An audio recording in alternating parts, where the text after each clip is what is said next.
This video is made possible by Second Call Defense. Second Call Defense provides immediate, upfront legal protection for a member who is forced to use any legal weapon for self-defense. So protect yourself today with Second Call Defense.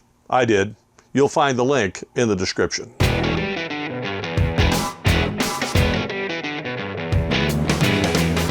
Hi, I'm Joel Persinger. I'm the Gun Guy. Thank you very much for all of your support of GunGuyTV. I'm extremely grateful for everything you do. So please keep doing it. I will let you know that YouTube is being a real pain in the butt right now in a lot of respects. And so I want to urge you to subscribe to one of these alternative places as well. I'm really trying to move people away from YouTube to the degree that we can. Rumble, BitChute, there's others. Subscribe over there. And that way, if I have to post something that I can't post on YouTube, I can post it there, and I'll post a message on YouTube, a little short video that says, hey, by the way, go look at it over there, because sometimes they can really be a pain in the butt. So I urge you to do that if you wish. This interview is with Sean Maloney from Second Call Defense. Sean is an attorney and has been practicing law for, decades, and he's also dealt with the same kind of problems where he lives in Ohio that we've had to deal with here in California with these city ordinances like the one that San Jose just put out, which I'm going to tell you right now, if you're worried about that, don't, because there's no way in the world that that's going to survive the court system. However, there are some things about it that you do need to know. So that's what Sean and I are going to talk about here. And I'm sure Sean will have a lot of great insight where that's concerned. So without further ado, let's go talk to Sean Maloney. Sean, thank you very much for joining me. I really appreciate you coming on the show again, because we have a city ordinance to talk about. And before we get started, just as an aside, I was talking to Rick Travis from the California Rifle and Pistol Association this morning. Of course, they're queued up to file 15 million lawsuits on these things. And what's happening is people are freaking out about these things, but as you and I have discussed, they're really unenforceable. We'll talk about that in a minute. But what's happening is every town for gun safety and these other groups that are, they're really funded by well-heeled people like Michael Bloomberg and so on. They're writing and drafting these ordinances and passing them around to cities to get cities to do it, even though they know they're not going to fly. I know the mayor of San Diego, Todd Gloria, is planning on doing it something similar in San Diego. There are other cities that are going to do it. And I'm just going to say, if you're watching this, that the reason why they're doing this is not to get you, the gun owner. The reason why they're doing this, even though they know it's not going to fly, is it costs them next to nothing to do it, but it drains the coffers of Second Amendment advocacy organizations, which are going to fight against it. And so that's the goal here, is to take the money away from them. Sean, I know you've read the ordinance, so have I. I'm going to let you tell me what you see as far as the holes are in it, because you're an attorney and I'm not. What is it that you see that, first of all, do you think this thing is actually going to make it past the court system? I don't even think it'll get halfway through the court system. There's already a well-established Supreme Court precedent that goes back to 1943. It was a case, Murdoch versus Pennsylvania. Now, this dealt with the religious aspects of the Constitution, but it directly applies to what they're trying to do here now. And, you speak about every town against gun violence. Michael Bloomberg, I sued the city of Cincinnati and the city of Columbus for legislation that were violating Ohio's gun law preemption that they filed, and that's exactly why. They knew it wasn't going to work. They knew it was unconstitutional, according to Ohio law, but it didn't cost them anything. They had the cities doing it, but we at Buckeye Farms Association and Ohioans for Concealed Carry, we had to foot the bill and pay for it. But luckily, our preemption statute had attorney's fees provisions, so we had a big payday when it was over. But you're right, it's not about safety, it's anti-gun. Every piece of paper, every hoop, every fee, every insurance policy is anti-gun. It's just to make things harder for you and I and law-abiding citizens out there to do what we have a constitutional right to do.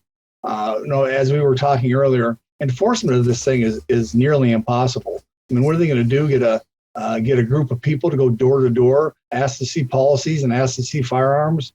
The insurance policies that exist don't cover what they want it to cover, and legally they can't. So I'm not sure who's going to draft a policy against negligence that doesn't exist. The coverage, any coverage you would have is insignificant for what would be needed. Any of these payouts aren't going to reduce any taxpayer money that they're claiming, San Jose is claiming that they need this for, is because the massive amount of money that gun violence is causing. And the mandate just won't save lives. And what was interesting in the articles I was reading, the mayor acknowledged that it won't stop any mass shootings. It's not going to keep bad or violent people from getting guns. And then my answer to that is, then what are we doing? Well, simply, we're making it harder for everybody out there.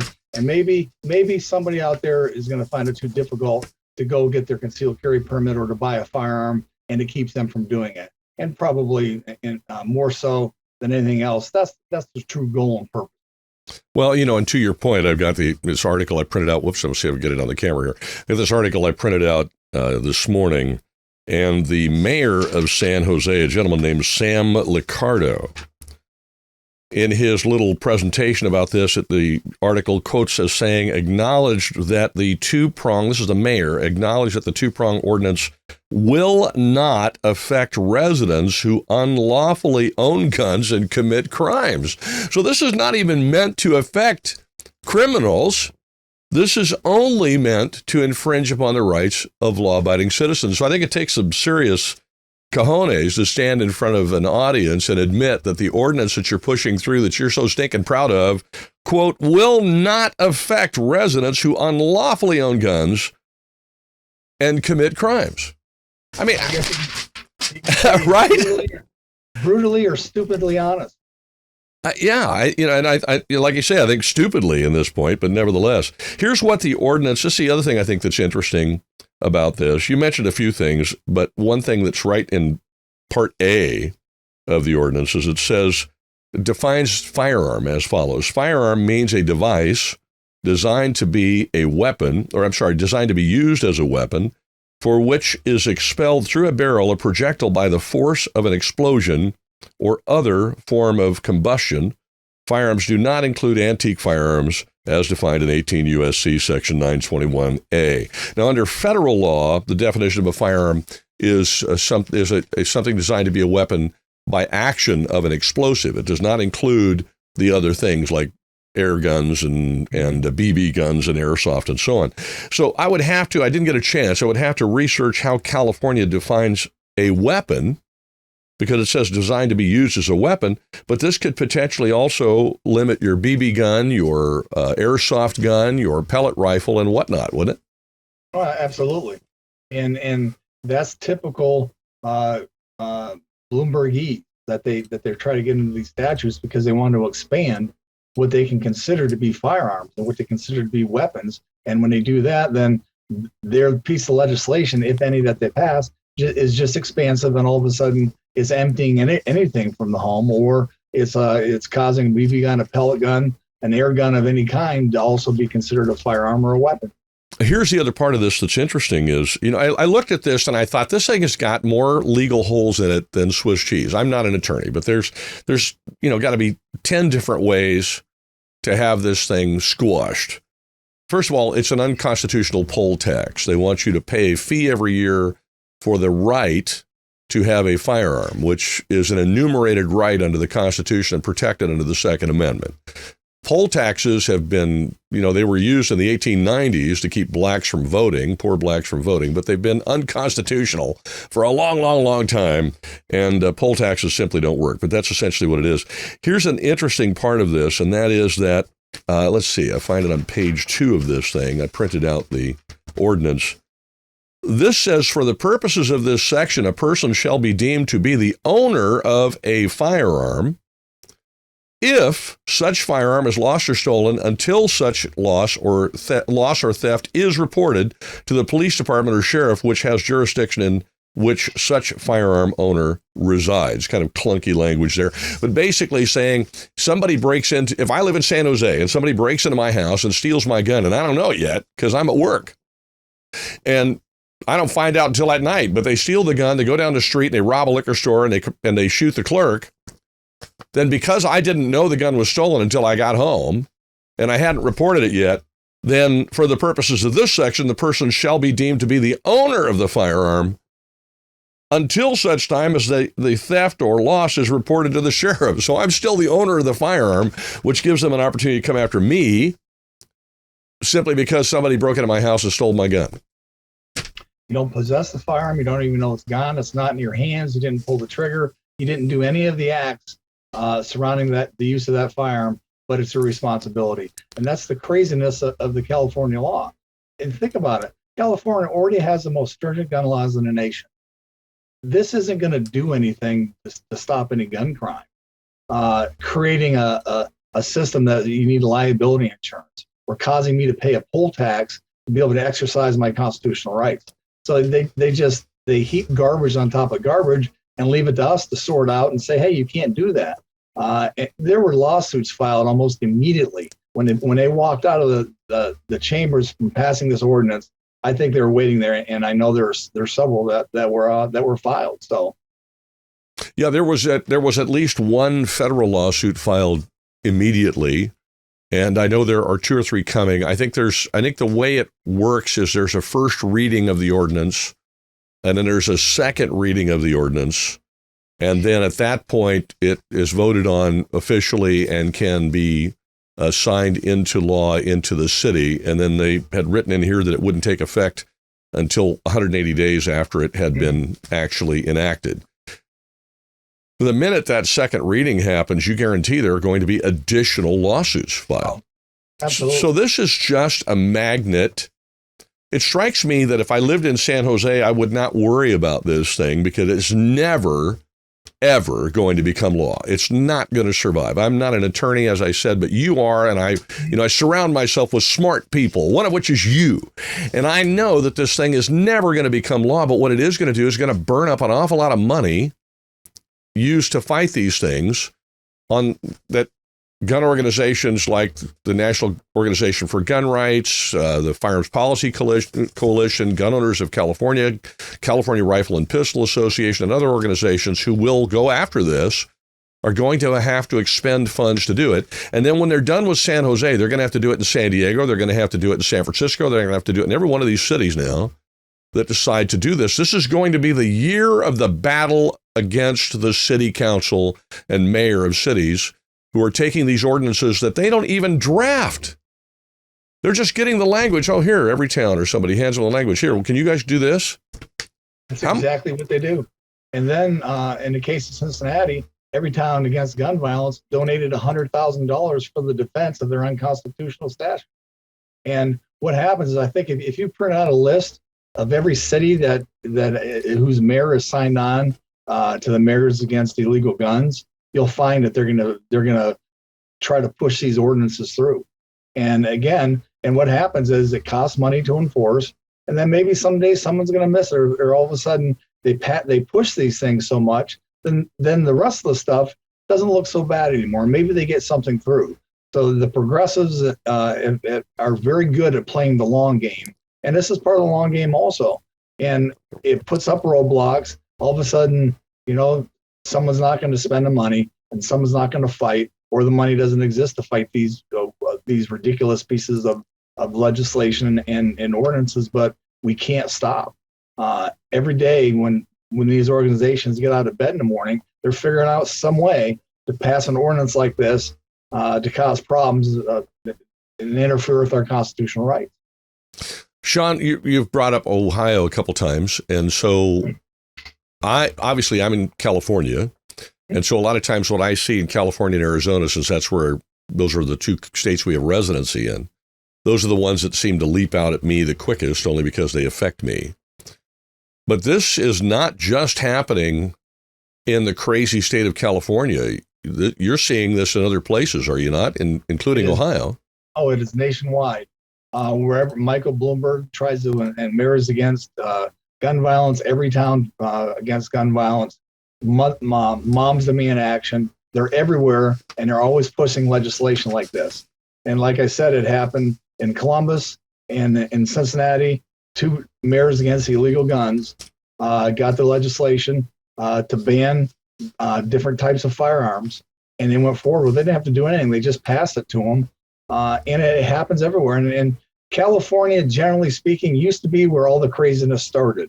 And then it seeped throughout the rest of the country. But now it's starting everywhere at the same time. It's hard to fight the millions upon millions of dollars that Michael Bloomberg can inject into his anti-gun campaign. And that's what we're faced with. I just saw the other day an article. Now, I don't know how old it was. It may have been a while ago, but or it may be current, and I didn't get a chance to look at it. I've been running like a crazy person, just like you have.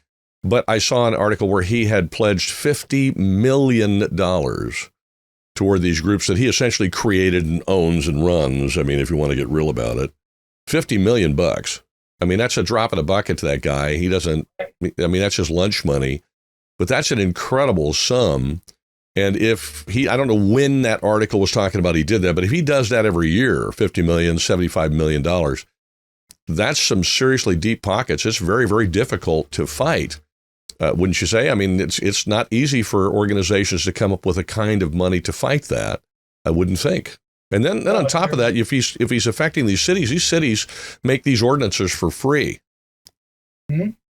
Well, and you're absolutely right, because that's a tremendous amount of money. And he did $20 or $30 million in this last major campaign cycle. And they target certain races, and his money means a difference. I'm a retired member of the National Rifle Association Board of Directors, and I can tell you it takes years to raise the type of money that he can stroke a check and that's a rounding error for him. That kind of money is easy for him to come by, but it takes an awful lot of people at $25 or $35 at a time to be able to combat that. So you're right, having somebody like that with that kind of staying power and that kind of money fighting against our constitutional rights, it's an uphill battle. And a lot of the anti-gun legislation that's passed throughout the country, you look at what happened in Virginia, you look at what continues to happen in Maryland and New York State, it's all funded by Bloomberg and his groups and organizations. Every time I end up and testify throughout anywhere in the country for a piece of pro-gun legislation, no matter where or what it is, there's red shirts. It's Moms Demand Action. And they're there to stop any common sense pro-gun legislation or any protection of our constitutional rights, and they're Bloomberg people. When I first got involved 15 years ago, they existed, but really they weren't. They were kind of a ragtag group of people, and there wasn't very many of them. And he bust them, Bloomberg, bust them throughout the country. Well, now they're in every state. It's like having a Tupperware party. Moms Demand Action, and they show up everywhere. Well, and I'll tell you, you made a great point there that I think some folks are aware of and some folks are not, and that is that there are a bunch of these organizations, but they're not really separate organizations. They're all funded by, run by, and march to the orders of Michael Bloomberg. I mean, these things, they put them together as little organizations so that they can all file an amicus brief. And it looks as if there's amicus briefs filed by 17 organizations, but it isn't. Yeah, they got 17 different names, but then maybe they're incorporated 17 different legal entities, but they're all run by the same guy, and they're all funded by the same guy. And how anybody gets fooled by that escapes me. Maybe he doesn't even care if they get fooled by that. Instead, it's all optics. And it's for the purpose of swaying the court, is it not? Well, exactly. It's all optics, and he uses his money, his people, his group of organizations to scare the politicians, because what do they want more than anybody else, no matter who they are, to get reelected? And all of a sudden, if they're in a committee meeting and there's 50 red shirts and 2 other organization groups against the piece of legislation, no matter what they may think, they can say, "Hey, I got to run for reelection. I don't know if I can vote for this, even though I believe in that. I want my job again." And going back to the Brady Bunch, Gabby Gifford, Mayors Against Illegal Guns, Moms Demand Action, they're all follow the money. They all come from Bloomberg. And then he's out there, like he said, stroking his own check when he wants to impact a race. If there's a Senate race, whether it's local or it's a national race, he's there to stroke a check. And that's something that's hard to combat. And not all the money's always there to stop that. Luckily, common sense will prevail from time to time, but there's an awful lot of bad legislation and bad laws out there that are a result of exactly what Michael Bloomberg does. So I am the average gun owner, and I must tell you that, and I am, by the way, the average gun owner, and I must tell you that this kind of stuff is extraordinarily frustrating to me, and I'm sure it is to every other average gun owner, because it's an abuse of government. It's rich people, Bloomberg and others, abusing our system of government by buying politicians. And if people don't think politicians are for sale, then you're wrong. You live in a cave. Our government has become very corrupt in that regard. What does the average gun owner do to combat this kind of crap? You know, you can still act locally, and grassroots makes a big difference. And from the legislatures I know on a state level and on a national level, the fact that they get phone calls, they get emails, they get faxes, they get someone showing up at their office still makes a big difference. If you're a constituent and you want something to happen, get involved, get organized. Get involved in California with any of your state groups, because they're going to help carry the water. And so you can't give up and you can't get frustrated, because that's what they want. Like I said, they're in it for the long game. So you make those phone calls, you email, or you write those letters, and it still makes a difference, because remember, those politicians that are for sale, they're powerless unless they sit in the chair or they're in office. So if you take that away, they have nothing, and they realize that. So, phone calls matter, emails matter, and showing up at their office matters. Showing up at their local office in your city or town where you live, or head to the state capitol, head to Sacramento if you're in California, or if you can make the trip, show up at your congressman's office. But that's what we have to do as the average gun owner, and we're all average gun owners. I mean, it'd be great if we had the sugar daddy like Michael Bloomberg out there stroking checks for us to further our constitutional rights and to protect our rights, but we don't. So we have to act on a local level, take it one step at a time, and that can still make a difference. Well, I'm going to pledge right now, it's a useless pledge. If I ever become a billionaire, there's no chance of that. But if I ever become a billionaire, I'm going to start writing checks. And so there you go. But I'm not one.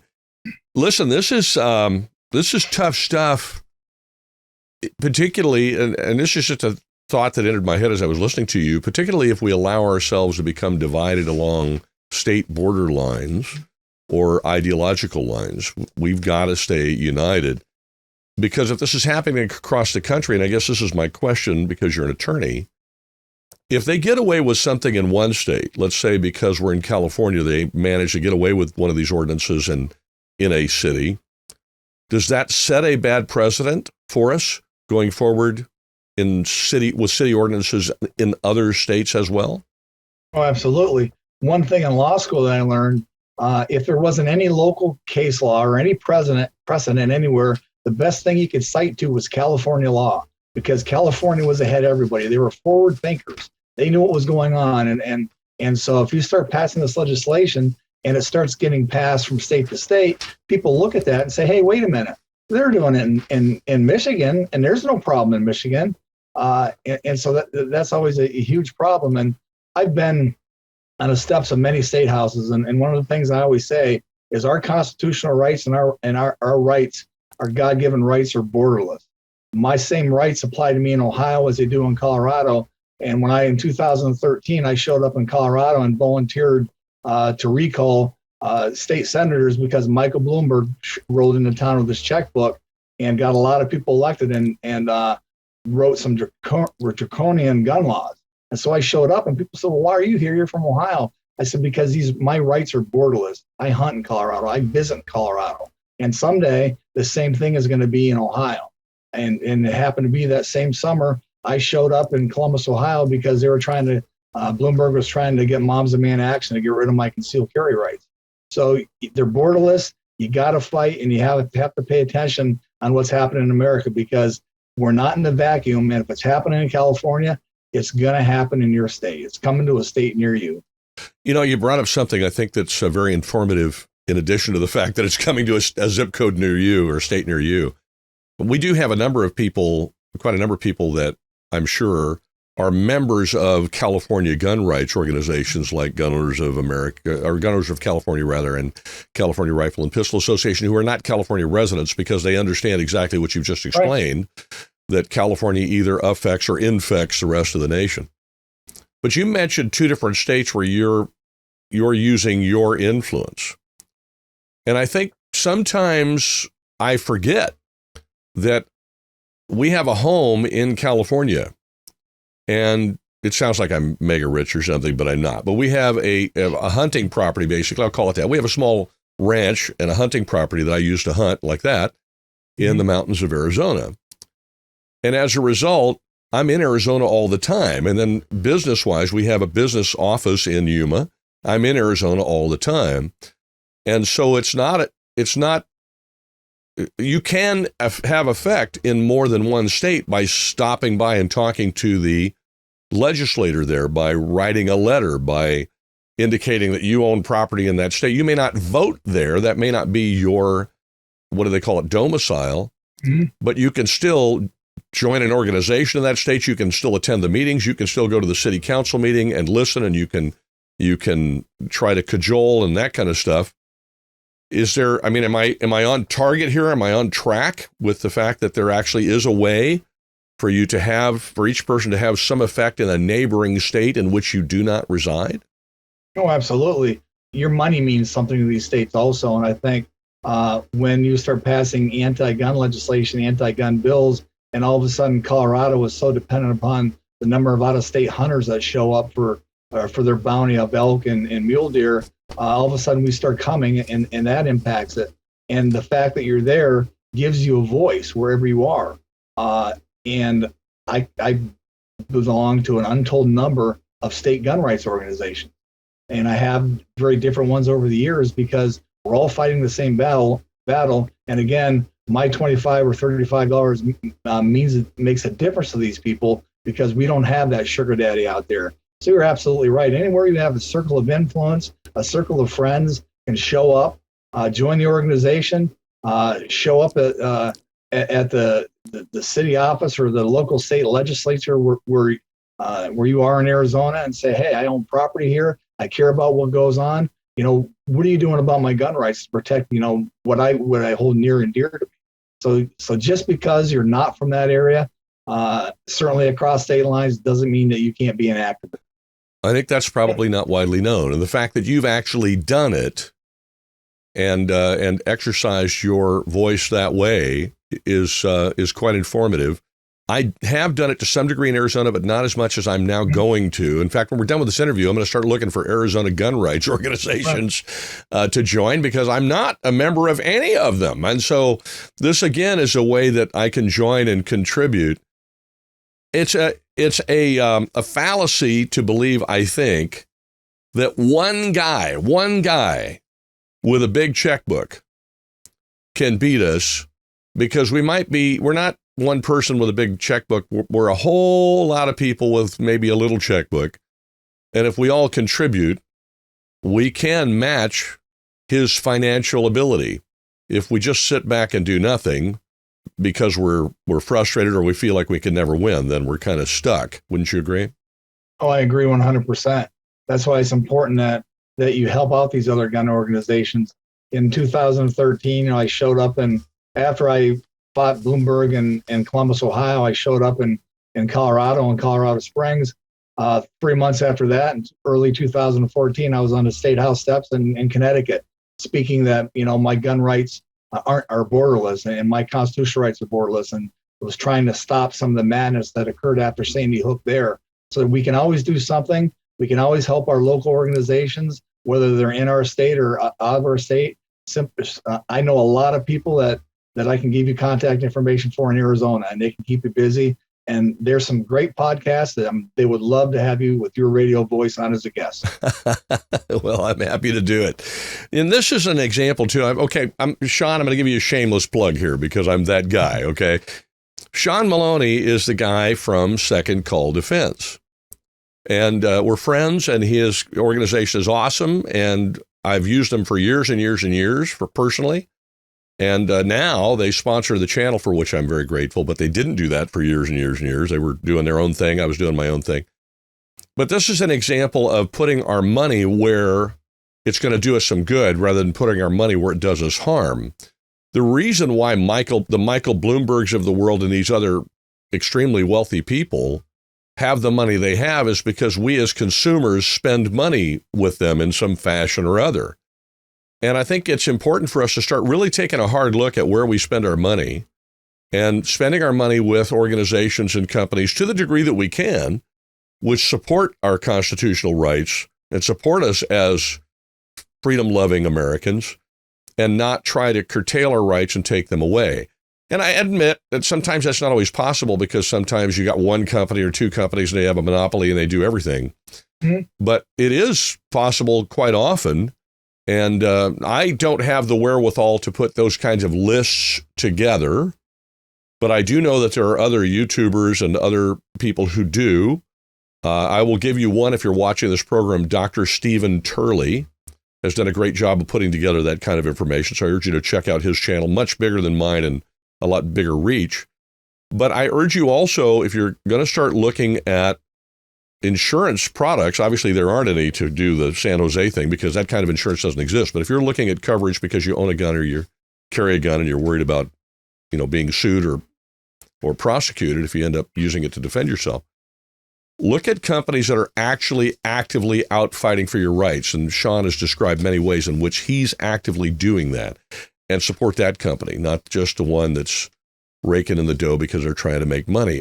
Companies make money. I own one. We do. That's what our job is. But then what do we do with that money is also important. So I want to lift up Sean here. Thank you very much, Sean, for the efforts that you make and the efforts that your team make to not only defend gun owners in court, but also to fight for gun owners' rights around the country, to show up and be there and speak and attend and do the things that you do. I think that's awesome. There's a number of places you can probably search online to get a list of pro-gun and anti-gun groups and organizations. Now you're going to have the big ones like AARP and things like that, but then you'll have your state ones. We have a chain of mini marts here, United Dairy Farmers, and for years they posted the no gun sign. So we just got concealed carry in Ohio, but we couldn't carry in our UDF. Well, we had cards made. And we gave them out to all the concealed carry holders. And every time they wanted to buy something or they got there, they walked in, they handed the counter the card and said, you know what? I'd love to spend my money here, but I'm not going to. And then I used to say, what do you know about other people? I've had a background check. I'm not a felon. I've been trained. What about the rest of your customers? And so that's another good way to do it, is to speak out against that on a local basis and do that. Probably 11 years ago now, I'm an NRA instructor. I taught a regional manager of United Dairy Farmers concealed carry class. And I asked him, how come, he had no gun signs? He said, well, I don't know. And then he gave me the opportunity to talk to the board of directors. It was down there. The owner of the company was there, multi-millionaire. And he said, who are you? Why are you here? I told him. And he looked at one of his managers. He said, well, take those signs down, because he was pro-gun. He said, well, we can't. Our lawyers told us we couldn't. And they said, why? And all of a sudden, within 2 days, quietly, every anti-gun sign came down and no gun sign. So we all can have an impact. We just got to speak up, because you never know who's going to be out there and you never know who's going to listen.